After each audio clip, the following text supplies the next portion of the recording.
11 мектептің кітапханасында өрт шықты. Өрт дабылының дауысын естіген мектептегі оқушылар мен ұстаздар қауымы бірден сыртқа ағылды. Білім ордасында оқитын 540 бала небәрі 3 минут 20 секунд ішінде толығымен эвакуацияланды. Сегодня в школе у нас проводится совместное мероприятие с пожарной частью 22. Бүгін мектебімізде жоспар бойынша өртке қарсы оқу-жаттығу жұмыстары жүргізіліп жатыр. Біріншіден біздің міндетіміз барлық оқушыларды, қызметкерлерді эвакуация бойынша мектептен шығару. Дабыл белгісі берілген уақытта бірден өрт сөндірушілер келмес бұрын аумақты дер кезінде босату, оқушыларды өрт кезіндегі әртүрлі жағдайдан қорғануға үйрету.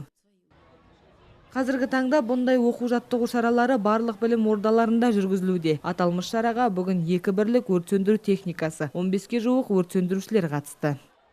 Данное мероприятие проводим в целях.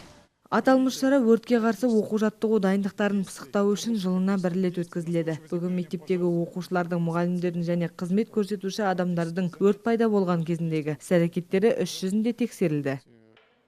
Осындай оқу-жаттығу шараларынан кейін білім ордасында оқитын кез келген оқушы өрт алған жағдайда не істеу керектігін жақсы біледі. Өртке қарсы оқу-жаттығу жұмыстары жоспарлы түрде өтетін шаралардың бірі. Сондықтан тілсіз жаудың алдын алу үшін барлық сақтық шараларын ескерген абзал.